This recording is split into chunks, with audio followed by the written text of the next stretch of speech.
Hey, what's up guys? We're back like I promised in that spider vintage overview video with a Brass Eagle Raptor. Um, so this is probably, I think these were mid 90s, 95, 96. Um, they were originally, if I recall correctly, made by Daisy, and then Brass Eagle got them. So if you get a real early one, I believe they're actually Daisy branded, but they look the same otherwise. Um, Anyways, so this is a Brass Eagle one. It's an early one. Serial number's in the 5000s. This one's in really like new condition. Actually, I had one of these. This was like my first like real gun when I started playing. I saved up these were like 200 bucks, if I recall. Um, it was a long time ago and a lot of money for a broke kid in high school or middle school, whatever. But yeah. So I picked one of these up. I found one new in box. I got it for nostalgia's sake, and I was trying to recreate the one that I had back when I was a kid.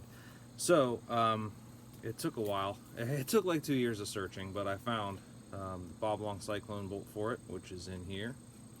We've got a Teso barrel on. I think it's a Teso barrel. It is a Teso expansion chamber with the fins.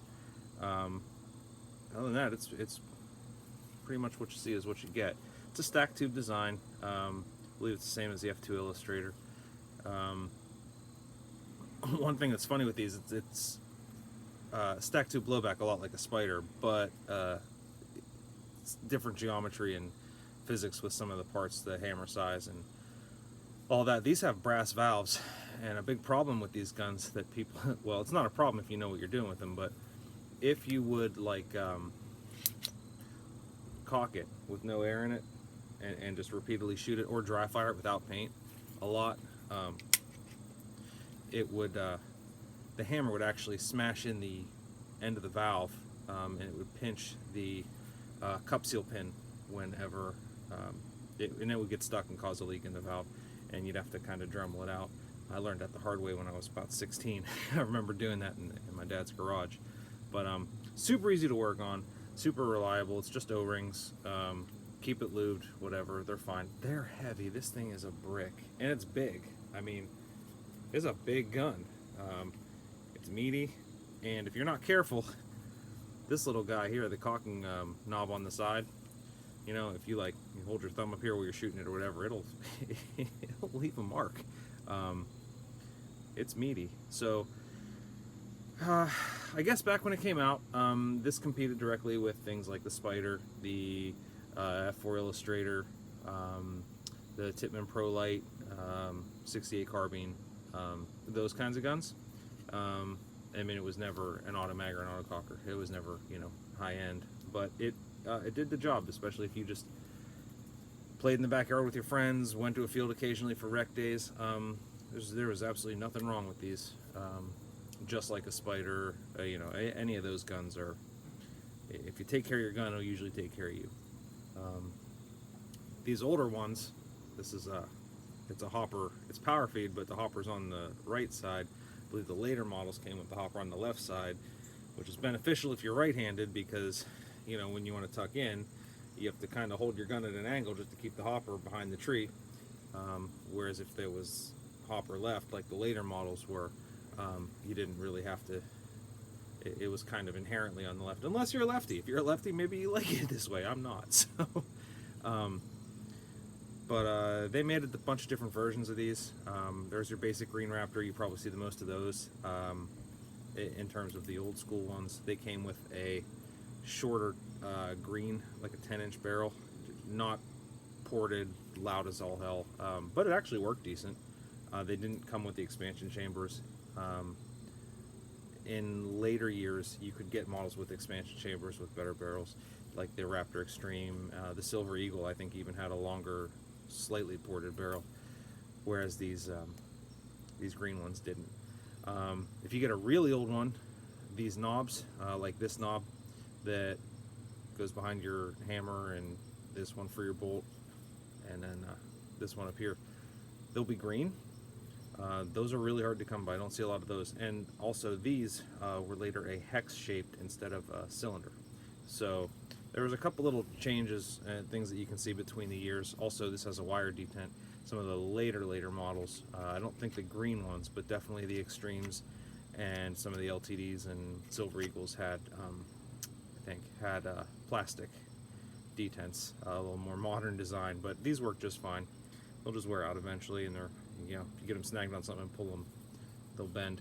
The easy thing about that is they're easy to replace if you're good with pliers and a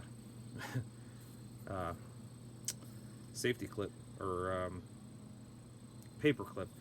You just make your own, sort of like that old make your own automag detent trick. Anyways, that's what I got for you with this. We'll go put some air in it and give it a try, see how she shoots.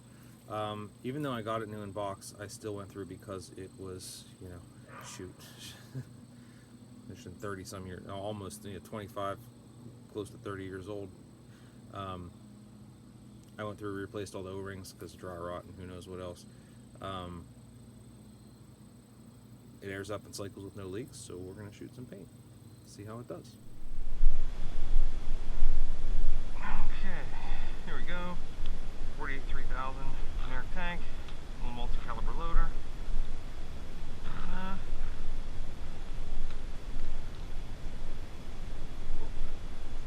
Safety works. That'll help open up the feed, huh?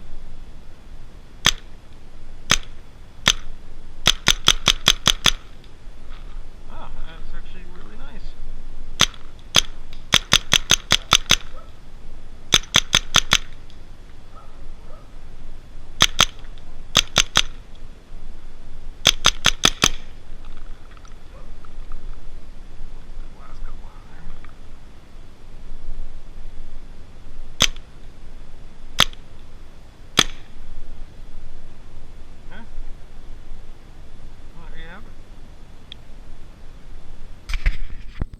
Okay, so that was fun, and it works great. It's it's real heavy, so I think that takes away some of the kick that you get from the blowback. But it shoots fine. It's actually really fun to shoot. I'd like to take this out to like a rec day with just a bunch of walk-ons and just kind of have fun with it, for nostalgia's sake, which is really the whole reason I have it. This isn't the kind of gun I take and, you know, shoot on any kind of competitive level, but it's fun, you know? I don't know.